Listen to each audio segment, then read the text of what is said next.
संभल का विषय बड़ा विषय है और संभल में जो 4 लोगों की जान गई, 4 लोग जान अहमियत रखती है।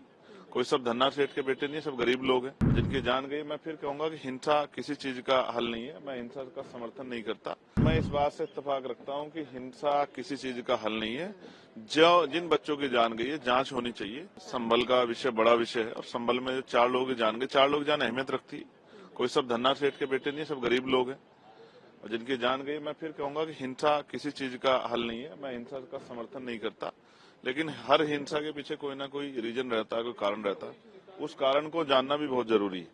और जिस तरह से लगातार कभी किसी धार्मिक स्थल पे कभी किसी धार्मिक स्थल पे बार बार जो है अपना आधिपत्य दिखाने की और उसको उसके साथ जो है उसको अपने हिस्से में लेने की जो एक कवायद चल रही है, ये देश के लिए अच्छी नहीं है। देश में नफरत फैलाएगी, नुकसान करेगी। आप ये समझिए कि जब वर्शिप एक्ट 1919 है और वो ये कहता है कि 15 अगस्त 47 को जो धार्मिक स्थल जिस स्थिति में था वैसे ही रहेगा, और बाबरी के बाद इसका ये हो भी गया था। तो अब ये नया नया रोज कभी ज्ञानवापी, कभी बनारस, कभी जो है संभल, ये सब करके जो है मुझे ऐसा लगता है कि बुनियादी मुद्दों से ध्यान हटाना चाहते हैं। लगता है सर अखिलेश यादव ने जो कहा कि एक बार सर्वे हुआ था तो दोबारा सर्वे की क्या जरूरत थी, पुलिस की कमी है, सरकार पर आरोप मढ़े जा रहे हैं, आप इससे इत्तेफाक रखते हैं? मैं इस बात से इत्तेफाक रखता हूं कि हिंसा किसी चीज का हल नहीं है। जो जिन बच्चों की जान गई है, जांच होनी चाहिए। और मुझे उम्मीद है कि जो मेडिकल हुआ होगा वो वीडियो रिकॉर्डिंग के अंतर्गत हुआ होगा, जिससे पुलिस की कार्यशैली पे कोई सवाल ना खड़ा हो और पता लग जाए किसकी गोली से जो है 4 लोगों की जान गई। 4 लोगों की जान अहमियत रखती है।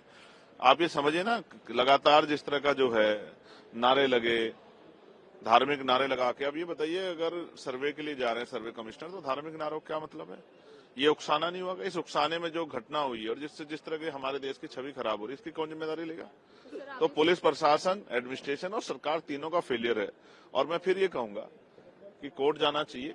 मैं सबसे शांति की अपील करूंगा कि लोग शांति बना के रखें, लेकिन मैं फिर आपसे स्पष्ट रूप से कह रहा हूं, ये अच्छा नहीं है, देश के लिए अच्छा नहीं है, संविधान की मर्यादाओं के लिए अच्छा नहीं है। संविधान की मर्यादा में आंदोलन हो और गोली से नहीं, वार्ता से जो है लोगों की सबकी सुनवाई। क्या आपको नहीं पता इस मसले में दूसरे पक्ष को बिल्कुल नहीं सुना गया, एक पक्ष से फैसला हो गया? बहुत सारे बड़े इशू हैं, ऐसा लगता है जैसे उनसे भी ध्यान हटाने के लिए सब चीजें की जा रही है। इनमें ईवीएम भी केंद्रित है, इनमें चुनाव में जो उत्तर प्रदेश में जो लोकतंत्र की हत्या वो भी केंद्रित है, और अडानी का भी मामला, कहीं ऐसे मामला लगता है कि शायद उनसे भी ध्यान हटाने की कोशिश हो सकती है।